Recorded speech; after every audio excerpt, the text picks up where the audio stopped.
Hello everyone. तो आज का टॉपिक रहेगा ट्रांसपोर्ट इन प्लांट कि ट्रांसपोर्ट इन प्लांट में कैसे होता है, ट्रांसपोर्टेशन प्लांट में कैसे होती है, किस चीज़ की, वाटर, मिनरल्स एंड ऑयल की। तो आते हैं सबसे पहले हमारे पास इंट्रोडक्शन में कि ट्रांसपोर्टेशन क्या होती है।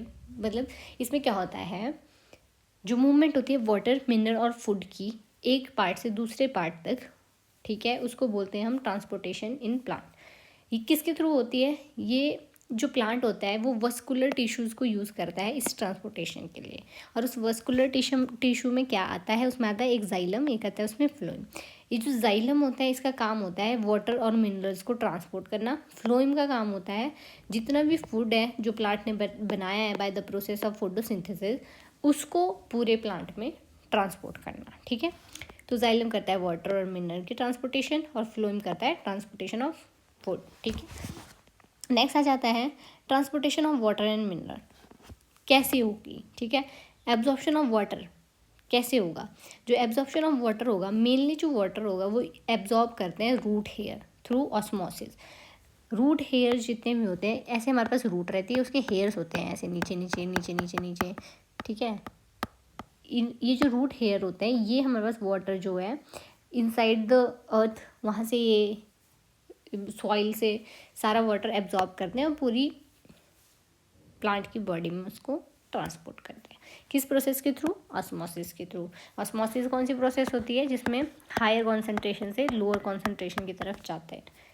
ठीक है, तो फिर ये पाथवे और जो ये एब्जॉर्प्शन ऑफ वाटर ऐसे होगी, और जो हमारे पास वाटर की जो मूवमेंट होगी वो कैसे होगी? एक होता है एपोप्लास्ट पाथवे, एक होता है सिम्प्लास्ट पाथवे। एपोप्लास्ट पाथवे जब हमारे पास वाटर की जो मूवमेंट होगी सेल वॉल्स के थ्रू होगी तो हम बोलेंगे कि ये एपोप्लास्ट पाथवे है।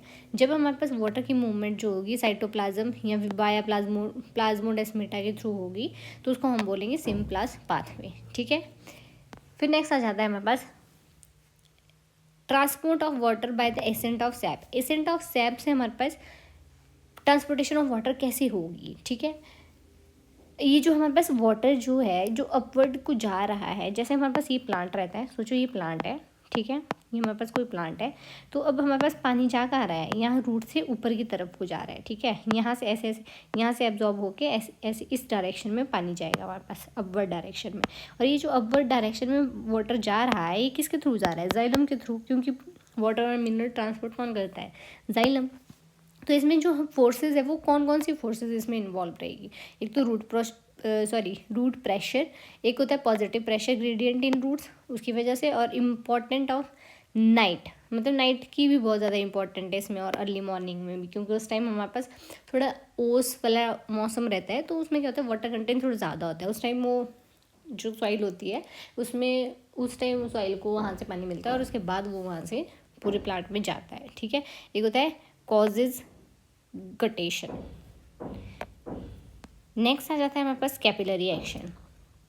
ठीक है, कैपिलरी एक्शन में हम पढ़ेंगे कि कैपिलरी एक्शन किसकी वजह से होता है? एक अडहेशन और कोहिजन की वजह से होता है। ठीक है, कैपिलरी एक्शन अडहेशन और कोहिजन का मतलब होता है, अडहेशन होता है जब खुल जाता है कोई प्लांट, ठीक है, कोहिजन होता है जब कोई प्लांट, जैसे मान लो ये कोई प्लांट है, ठीक है, ये भी ऐसे है सिकुड़ा हुआ, इसको बोलते हैं कोहिजन। ठीक है, और अडहेशन सॉरी नहीं, इसको कोहिजन बोलते हैं। और जब ये कोई प्लांट है और ये ऐसे खिल गया मान लो, ठीक है, कमल का फूल है ये, सोच लो, ऐसे है तो नहीं है पर चलो लेट्स सपोज कि ये हमारे पास कोई प्लांट है। ठीक है, ये अभी ऐसा है, हमारे पास कुछ ऐसा दिखता है, ये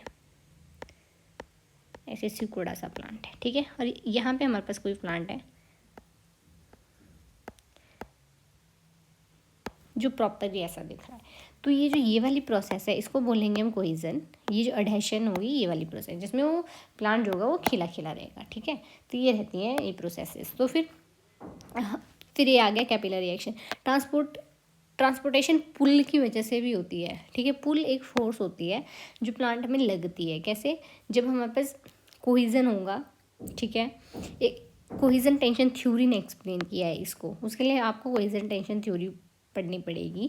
लेकिन इसमें क्या होता है कि जब हमारे पास पुल लगता है तो फिर वहाँ पे हमारे पास क्या होगा, जब हमारे को पुल लगता है तो हमारे पास वहाँ पे कोहिजन हो जाता है, सिकुड़ जाता है। मतलब खुद भी ऐसे देखो कि जब हमारे को बाल्टी से पानी निकालना होगा, मान लो कि हमारे पास एक कोई टैंकी है और उसमें हमने बाल्टी डाल के पानी निकाला, तो जब हम पानी लेने के लिए बाल्टी अंदर डालेंगे तो हमारी पूरी फोर्स लगेगी, तो हमारी पूरी बॉडी एक तरफ से उसी की तरफ को झुक जाती है, ठीक है। तो इसका मतलब है कि इसमें कोहिजन हो जाएगा जब हमारे पास पुल फोर्स लगती है, ठीक है, ठीक है। और जो एडहेशन होती है वो वाटर और जाइलम वॉल के अट्रैक्शन की वजह से होती है, और कोहिजन जो होती है वो वाटर और वाटर इंट्रैक्शन की वजह से होती है, ठीक है। ये एसेंट ऑफ सैप और ये जो थ्योरी है हमारे पास एसेंट ऑफ सैप की, और ये जो कोहिजन टेंशन थ्योरी है ये इंपॉर्टेंट रहती है इस चैप्टर में, इसको आप पढ़ लेना। फिर एक हो जाती है ट्रांसपिरेशन। ट्रांसपिरेशन क्या होगी? ट्रांसपिरेशन क्या होता है? जब हमारे पास वाटर का लॉस हो जाता है in the form of water vapour, ठीक है। जब हमारे पास वाटर जो है वेपर्स की फॉर्म में ऊपर को उड़ने लग जाता है, उसको बोलते हैं ट्रांसपिरेशन, ठीक है। जब वो हमारे पास वाटर से गैस बन रहा होता है, ठीक है। वाटर वेपर क्या होता है? गैसियस फॉर्म ही होती है वाटर की, ठीक है।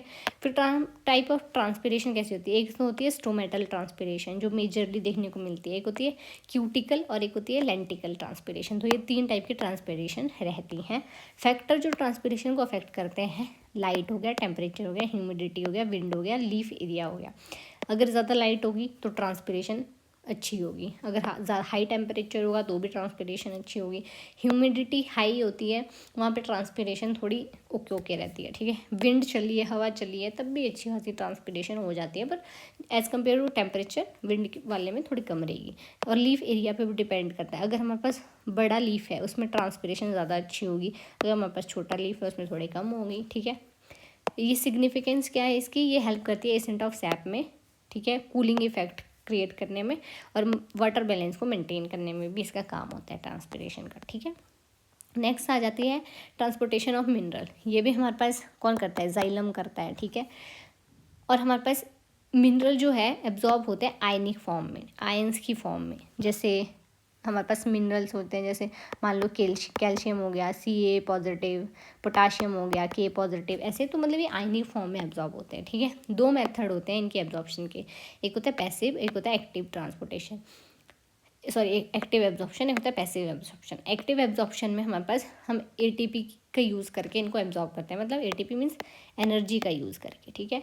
और पैसिव में डिफ्यूज़न के थ्रू, ठीक है। ये ऑस्मोसिस और डिफ्यूज़न तो पढ़ा होगा, osmosis higher concentration to low, diffusion lower concentration to high, तो वो होती है पैसिव एब्जॉर्प्शन। और एक्टिव में एनर्जी लगती है, ठीक है। मिनरल जो है अपवर्ड को मूव करते हैं थ्रू जाइलम विद वाटर के थ्रू। हमने बोला अभी रूट से ऊपर को प्लांट को पानी जाएगा तो वो जाता है with the help of xylem, और उसमें उसी के साथ हमारे पास वाटर भी ट्रांसपोर्ट करेगा, ठीक है। फिर वाटर में घुल घुल के वो मिनरल ऊपर को जाइलम के थ्रू ट्रांसपोर्ट करेंगे। फिर आ जाता है ट्रांसलोकेशन ऑफ फूड। अब ट्रांसलोकेशन ऑफ फूड क्या होता है कि मतलब फूड की कैसे मूवमेंट होती है, ठीक है। मेनली फूड जो होता है, प्लांट में जो फूड होता है वो सुक्रोज फॉर्म में होता है, ठीक है। जो हमारे पास मूवमेंट होगी फूड की वो लीफ से होती है। लीफ हमारे पास फोटोसिंथेसिस के थ्रू फूड बनाता है, और लीफ से होती है वो मूवमेंट उस फूड की अदर पार्ट्स तक, ठीक है। इसमें टिश्यू कौन से इन्वॉल्व रहते हैं हमने पढ़ा ही है पीछे। जाइलम जो होता है वो हमारे पास वाटर और मिनरल की ट्रांसपोर्टेशन करेगा। अब फूड के बाद चलिए तो फ्लोइम होगा हमारे पास, ठीक है। तो फ्लोइम में हमारे पास मूवमेंट करेगा फूड की थ्रू साइड ट्यूब और कंपेनियन सेल, ये फ्लोइम के पार्ट रहते हैं, ठीक है। फिर सोर्स एंड सिंक। सोर्स का मतलब होता है सोर्स, और सिंक का मतलब होता है हमारे पास सोर्स जिस जगह पे वो फूड बन रहा है, ठीक है, जो उसकी साइट ऑफ मेकिंग या फॉर्मेशन है, ठीक है। फिर सिंक जहाँ पे वो फूड उनको लेके जाना है, तो साइट ऑफ हम बोल सकते हैं डंपिंग बोल सकते हैं, कुछ भी बोल सकते हैं। मतलब सोर्स जहाँ पे वो फूड बन रहा है जैसे लीफ, और सिंक जहाँ पे वो फूड उनको लेके जाना है, जैसे फ्रूट तक लेके जाना है कि रूट्स तक लेके जाना है, कहाँ लेके जाना है, तो वो उसको बोलते हैं सिंक, ठीक है। सोर्स कहाँ है? लीफ जहाँ पे फूड प्रोड्यूस हो रहा है, सिंक जैसे root fruit seed growing plant वहाँ तक लेके जाएंगे, ठीक है। मैकेनिज्म इसमें मास फ्लो हाइपोथेसिस को फॉलो करते हैं। प्रोसेसेस यहाँ पे लिखी है। कैसा होगा कि लोडेड होगी फ्लोइम में सोर्स से, ठीक है। उसके बाद क्या करेंगे? वाटर एंटर करेगा उसके अंदर थ्रू ऑस्मोसिस, ठीक है। फिर हाई प्रेशर क्रिएट हो जाएगा, फिर फूड जो है फ्लो करेगा सिंक एरिया तक जहाँ तक उन्होंने फूड लेके जाना है, ठीक है। शुगर अपलोडेड होगी, प्रेशर डिक्रीज होगा। अगर शुगर बहुत ही ज़्यादा अपलोड है तो प्रेशर बहुत डिक्रीज होगा। तो ये इसकी ऐसी मूवमेंट रहती है, ठीक है। मूवमेंट जो होगी इनकी बेसिकली प्रेशर ग्रेडियंट के थ्रू होगी, प्रेशर ग्रेडियंट होगा तभी ही मूवमेंट होगी, ठीक है। फिर नेक्स्ट ये आ जाता है डिफरेंट, ये मतलब छोटा सा डिफरेंस है अगर याद करना हो तो डिफरेंस की मतलब क्या, जाइलम और एक फ्लोएम, इनके बीच में डिफरेंस क्या है कि ट्रांसपोर्टेशन जाइलम क्या क्या करता है और फ्लोएम क्या क्या करता है। तो हमारे पास जाइलम करता है हमारे पास ट्रांसपोर्टेशन ऑफ मिनरल, ठीक है, हमारे पास फ्लोएम करता है ट्रांसपोर्टेशन ऑफ फूड। फिर हमारे पास नेक्स्ट रहता है ये जाइलम की जो ट्रांसपोर्टेशन रहती है वो रहती है यूनिडायरेक्शनल, फ्लोएम की जो रहती है वो रहती है बाई डायरेक्शनल। जाइलम जो है मोस्टली डेड टिश्यू होते हैं उसके अंदर, फ्लोएम में हमेशा बेसिकली लिविंग टिश्यू रहते हैं, ठीक है। जाइलम रूट से लीफ तक लेके जाएगा और जो फ्लोएम वो सोर्स से सिंक तक लेके जाएगा, ये इनके मेन पॉइंट है। So that's all about transportation in plant. So अगर